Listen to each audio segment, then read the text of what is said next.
saying, look at you people all spread out 6 feet. That's pretty impressive.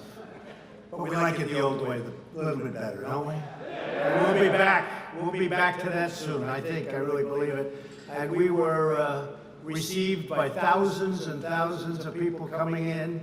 And they came in from all over. And all the way from the airport to here was really something special. So it was really great. Sit down. Let's have a little fun. And we'll talk. And then we'll talk about the business and the great job that you're doing. And we really appreciate you being here. Thank you very much. I'm honored. In the heart of the Lehigh Valley. Now, just so you know, I have a brother who was a great brother. Passed away a long time ago, Fred. And he went to Lehigh University. I've been up here many times, actually. And I gave a commencement address years ago at Lehigh University. It's a great school. But whenever I think of this area, I think about my brother. But I really am honored to be with the extraordinary workers of Allentown, Pennsylvania. Every day you prove that American workers are truly the best in the world, and that's what they are. And we're showing that now. We're starting to make more and more product in the United States. I was with some of your representatives, associates they call themselves. I don't know, I assume if they're associates, you're all making the same money. I hope so. They call themselves associates. Sounds nice, right? More and more I see that. But it's good, and they're good, and they're doing a great job, frankly. But they're talking about so much of the product now is made in the USA, whereas in the past it wasn't. It wasn't. But they were talking about 90%, 80 to 90% is made of what you distribute is now made in the USA, and that's taken a long while for us to get it. I started that right from the beginning. It's probably one of the major reasons that I'm here. It's called America First. We want America first. We love the world. We want America first. Today we're announcing a groundbreaking initiative to replenish and modernize our strategic national stockpile. The cupboards were bare. You've heard me say it a lot. When we came into this administration, those cupboards were bare. I've come to this major medical supply distribution hub because the workers here at Owens and Minor have a critical role in this national effort. And it's a critical role that you fulfilled incredibly well, or I wouldn't be here. I would have found someplace else. And thank you for those beautiful hats. I appreciate it. Thank you. Thank you very much. From the moment this terrible virus reached our shores, each of you has worked relentlessly to get the vital supplies to our healthcare warriors. And they are warriors, aren't they, when you see them going into those hospitals and they're putting the stuff that you deliver. But they're wrapping themselves and the doors are opening and they're going through the doors and they're not even ready to go through those doors. They probably shouldn't. But they can't get there fast enough and they're running into death just like soldiers run into bullets in a true sense. I see that with the doctors and the nurses and so many of the people that go into those hospitals. It's incredible to see. It's a beautiful thing to see. But I really call them warriors. We're all warriors. Everyone in our country is a warrior. We have to be, because of what happened. And it should have never happened. It should have been stopped at the source. But each of you has worked relentlessly to get those supplies to our healthcare warriors and all across the hospitals, and specifically for this plant in New York, New Jersey, and Pennsylvania. As you know, the pandemic has inflicted profound hardship, especially in the areas that you serve. Within one heartbeat, America grieves for every life and every family, all of those that have been lost, and all over the world. 186 as of this morning, 186 countries. What a horrible shame. And we thank God for the courage of those on the front lines. And you make it possible for them. Just as the men and women of Allentown have done in every generation. I know it well. The workers at this facility have answered the call in America's hour of need. Many of you are working long before dawn, get up and you go to work, and long after midnight. I know your hours. I was talking to your people and your representatives. They say, you wouldn't even, I'm saying one of the hours, they said, you won't even believe it. I said, but I work those hours too. We're all working hard. You're driving forklifts, staging pallets, packing, picking, loading, and shipping all sorts of things all over these primarily 3 states. Since February, you have deployed an amazing 1.75 million N95 respirators, and you make them now yourselves. 3.4 million gowns, 80 million gloves, and much more. And on behalf of our nation, I want to thank you because you're making America proud. We really do. We thank you very much. Thank you all. Thank you.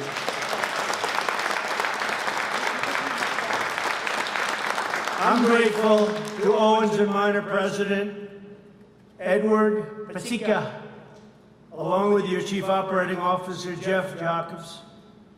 We're also joined by Secretary Alex Azar, doing a terrific job, and your statement to the press today was fantastic. He made a very impassioned, strong, powerful statement today. FEMA Administrator Pete Gaynor. Pete, thank you very much. Great job. Fantastic job. You're dealing directly. And you and Admiral John Polovchik. Where's the Admiral? Great job. Thank you very much. Are they doing a good job here, Admiral? Huh? Good. When the Admiral says yes, that means you're doing a good job. And the CEO of the U.S. International Development Finance Corporation, Adam Bowler. Thank you, Adam. Fantastic. Every incredible worker here today is part of the greatest mobilization of American society since World War II. You know that, right? We've done things with generators and ventilators and so many different things. We're making products that nobody ever thought would ever need in any mass form. Ventilators is the biggest thing. We made plenty of ventilators, which was very little in the country because most hospitals didn't need very many. And all of a sudden they said, we need hundreds of thousands of ventilators. We need kinds of numbers that you wouldn't believe. And we were mobilized, and with Adam and with the Admiral and with all of these people, and Jared, somewhere Jared is here. What they did is incredible. We brought geniuses in from Silicon Valley. And all of a sudden, within a short period of time, we had 11 plants out making ventilators. And you wouldn't believe what it is. And now we have so many, every state has more than they need. We filled up our stockpile. We have over 10,000 now. And we filled it up. We're ready to go in case anything happens, but I don't think anything will happen where you're going to need any more. And we're now helping other countries with ventilators because nobody can make, you can't make them. They're very tough to make, very expensive. I say it's tougher than making a car.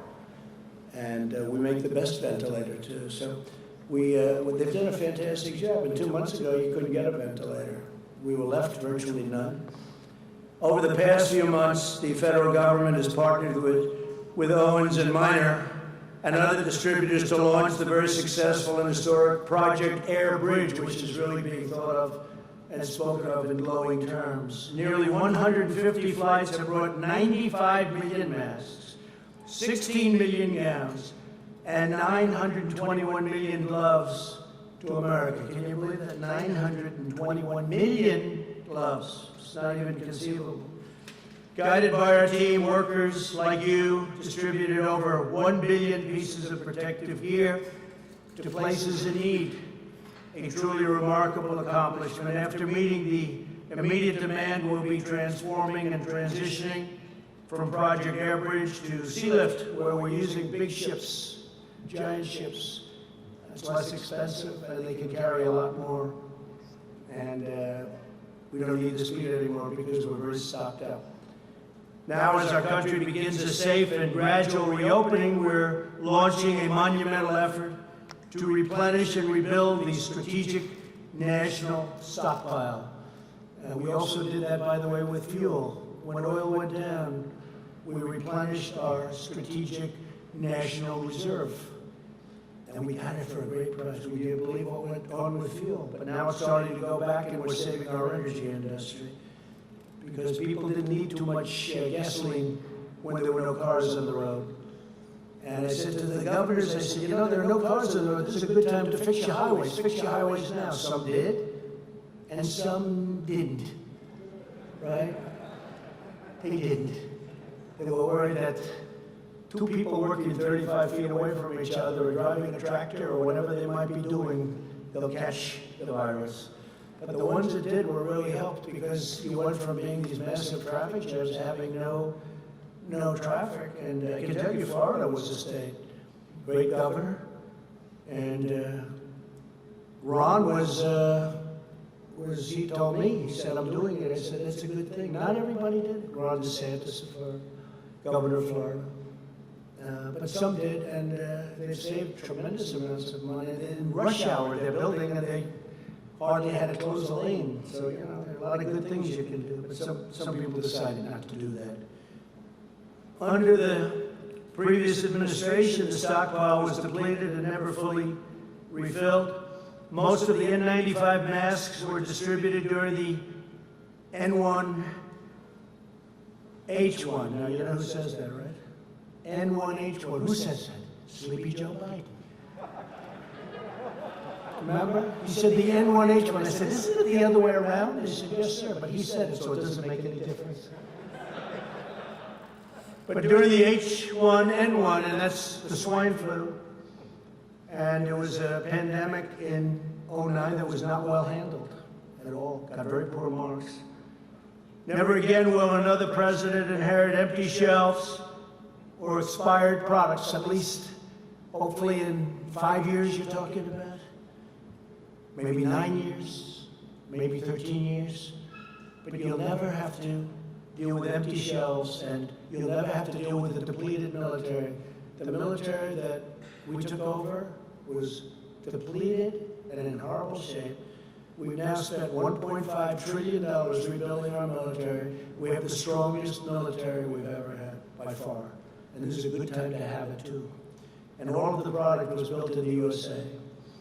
But I'm determined that America will be fully prepared for any of the future outbreaks, of which we hope there's going to be none. Who would have thought? 1917, it could have been up to 100 million people were killed. And it was the Spanish flu. 1917, who would have thought this was going to happen? That's over 100 years ago.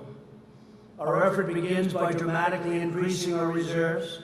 Instead of 1 to 3 weeks worth of supplies, which we had less than that, the U.S. government will now stockpile 3 whole months, much of it made in the USA. My administration has already awarded contracts for approximately 200,000 ventilators, which we're building ourselves. And now that we're restocking, all of those great things are happening with ventilators. My administration has also ordered 800 million N95 respirators and face masks. Face masks also we're making here. Last week I was at Honeywell, great company, high-tech company, and they're making masks.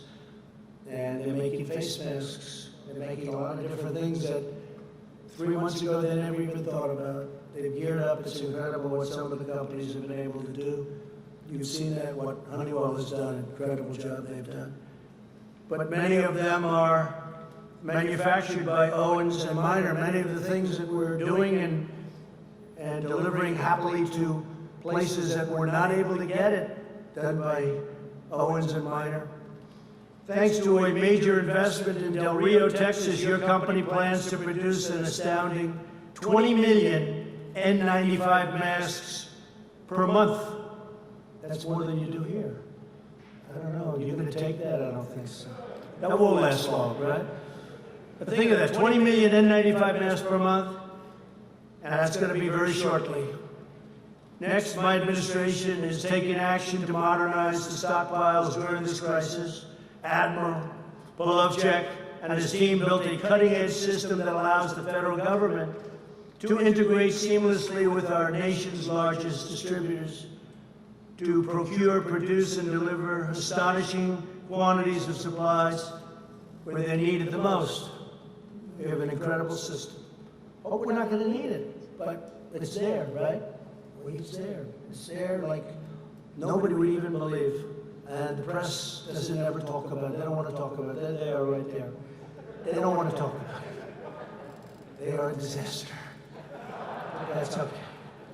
The people understand, and that's all that really matters when you get right down to it. Going forward, we'll build on the system to create a stockpile that is not only the best resourced in the world, but also evolves to meet all of the new threats that can happen, things that you're not even thinking about right now. We'll continue to partner with American industry and distributors like you to help manage and rotate our vastly expanded inventory. The final step in rebuilding the stockpile is to bring critical manufacturing permanently back to America. Wouldn't that be nice, right? We're doing it, and we've been doing it. My goal is to produce everything America needs for ourselves and then export to the world, and that includes medicines. It's very important. Too reliant on other countries. And I've been saying that for a long time, long before I became elected president, right? He knows, he's been hearing it. To this end, earlier today, I signed an executive order, just signed it, invoking the Defense Production Act to grant new authority to the U.S. International Development Finance Corporation. Just a little while on the plane. This federal agency normally invests in economic development projects in other countries. I said, how about investing in our country? We invest in other countries. Globalists. You know what a globalist is? They want the globe to do well, but they don't care about us. Now, we want everybody to do well, but we have to take care of America first. It's got to be America first. And you know what other countries say?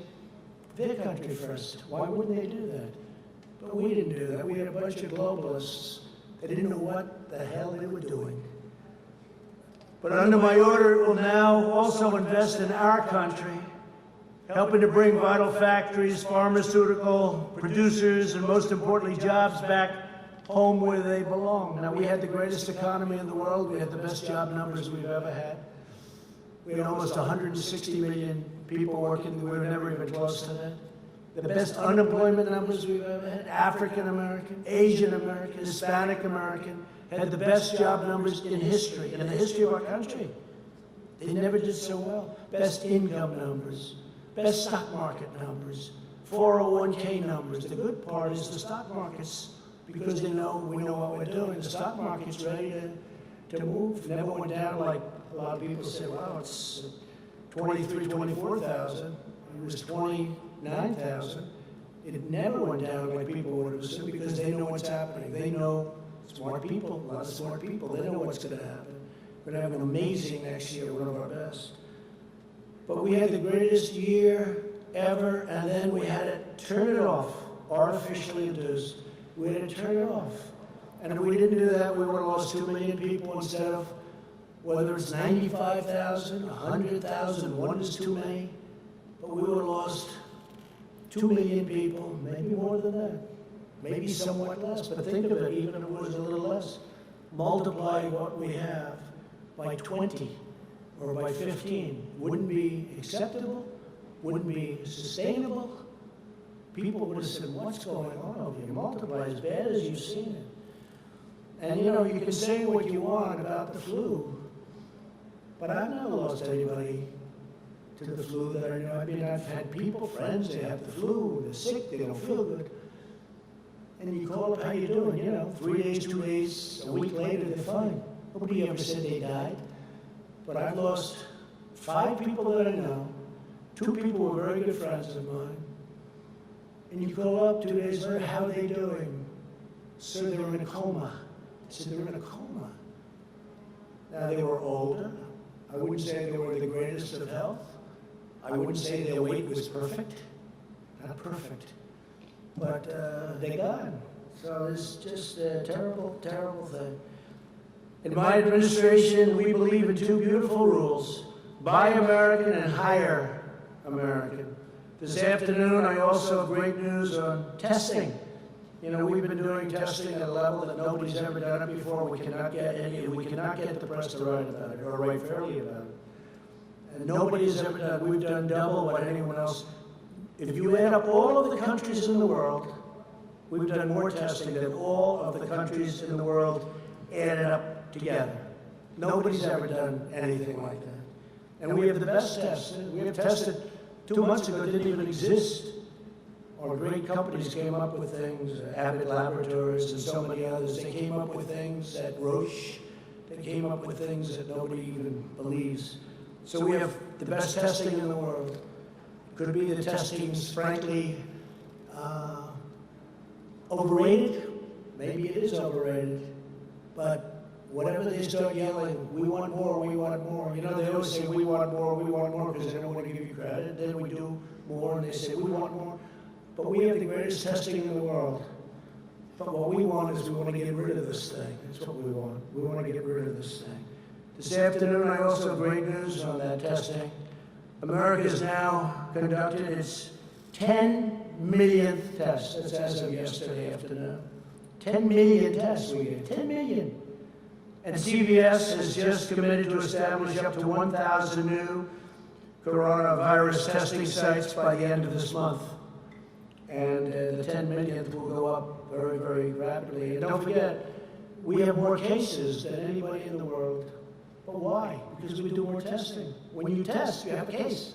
When you test, you find something is wrong with people. If we didn't do any testing, we would have very few cases. They don't want to write that. It's common sense. So we test much more, many, many times. South Korea, you hear about? I spoke with the president of South Korea. I spoke with many different presidents, prime ministers. They can't believe what we've been able to do on testing. They can't believe what we've been able to do on ventilators. We're sending them ventilators. Other countries, Italy, Spain, other countries, France is having tremendous problems. We're helping them with ventilators. They can't believe the job we're doing. And it's not me, it's the people, all of these people, but it's the people that are doing it, and they have to be given the proper credit for what they've done, because what they did is a miracle. No other country in the world has done what we've done. And they feel very free now to call us because they need help, especially with the ventilators, because that's hard. That's not a cotton swab. That's a very hard thing, very, very hard thing to produce. Joining us today are a few of the workers who have kept our hospital supplied through this crisis and take part in a great, great rebuilding that's going forward. I say it's the transition to greatness. The transition is the third quarter. The fourth quarter is going to do very well. And next year is going to be through the roof. We have to get your governor of Pennsylvania to start opening up a little bit. You have areas of Pennsylvania that are barely affected, and they want to keep them closed. Can't do that. Dennis DiCarlo is a Marine Corps veteran who served our country in the Gulf War and Somalia. Now he continues that spirit of service as an operations supervisor. And Dennis, please come up and say a few words. Come, thank you.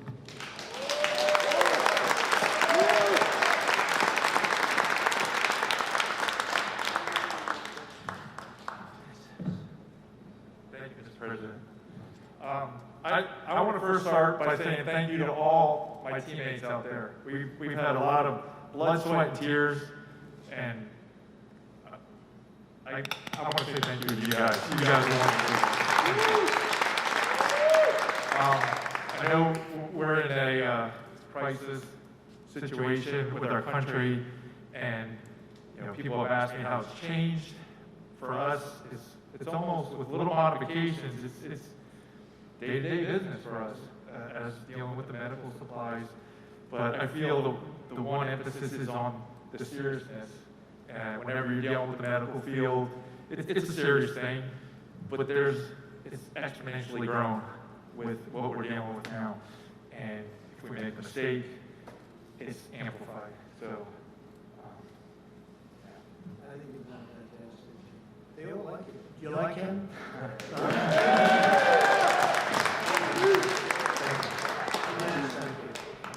Good job. Good man. Give him a hand. Come on. I can see they like you there. They were told to be very low-key when you walked up. They said, we don't care. We're clapping for Dennis. Thank you. I saw what went on there. Eric Yost is a distribution teammate who's now in his 26th year with Owens Minor. And he says he has never been prouder of your work right here in Allentown. We love Allentown. I love Allentown. Eric, please come up.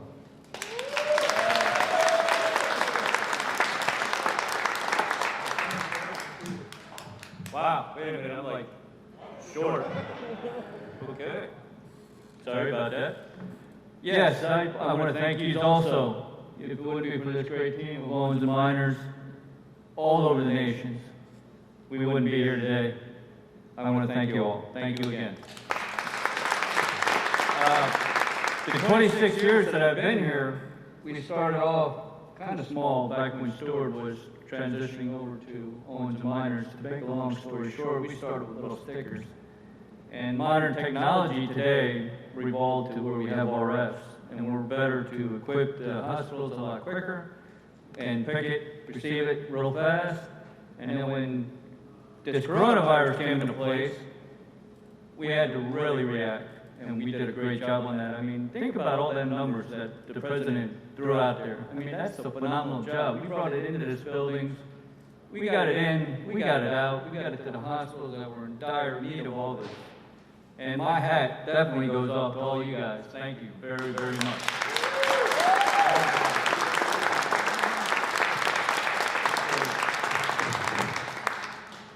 Thank you very much.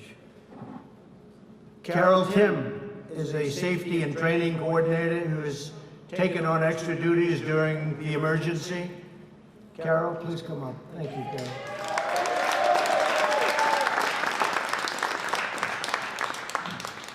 It's an honor to share the stage with you, it really is. And I think everybody has been so excited about your visit.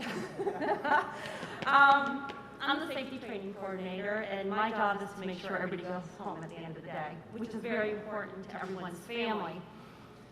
It's important to America because it's important for these people to show up the next day. Because these are the unsung heroes that save lives every day, and they do it humbly.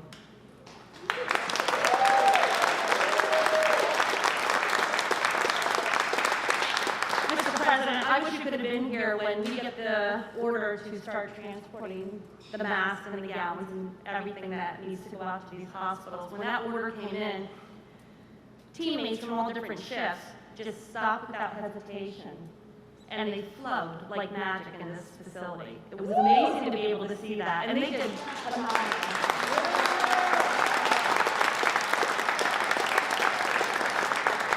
And you mentioned about their hours.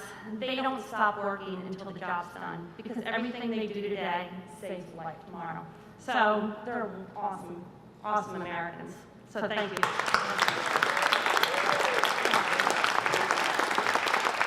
Thank you, Carol. Great job. And you're really blessed in this state with some tremendous congressmen who really worked hard and really incredible teammates. Sean Parnell is going to be fantastic too. I hope that all works out. But he's an outstanding person. But they really work very hard. And I can say that some don't and some do. The state, you have a lot of hard workers, so you're very well represented. But I want to thank you all, because for generations, American greatness was made, forged, and won in places like Bethlehem and Easton. It's the home of Larry Holmes, right? Larry Holmes. Is he still in Easton? Oh, good. Well, say hello. He was some fighter, huh? He used to talk about Easton. That's great. Say hello to Larry. And Allentown, your ancestors in this region are the patriots who mined the coal, loaded the rail cars that poured the steel that built our biggest cities and raised our tallest towers. I built some of them. This is the places where it starts. In the 20th century, Pennsylvania workers helped put America on top of the world. Now we're reclaiming our heritage as a nation of manufacturers. You saw how good those numbers were, going up, up, up. We're going to have an interruption, but you watch what happens starting in the fourth quarter, probably starting in the third quarter a little bit, transition quarter. We're going to be bigger and better than ever. Learned a lot. We've also learned not to rely on others so much. Let's do it ourselves, let's build it ourselves, let's make it ourselves. But you're going to be a nation of manufacturers, and Pennsylvania workers will once again, you're going to lead the way. With your help, we will vanquish the virus. We're going to vanquish the plague. I call it the plague, because that's what it is. We'll get our nation back to work, and we will build our glorious future with American hands and American grit and American pride. We have heart. I want to thank you to everyone at Owens and Minor. I want to thank you for this great area of the world. As I told you, I think of Fred, my brother Fred. God bless you, and God bless America. Thank you very much. Thank you.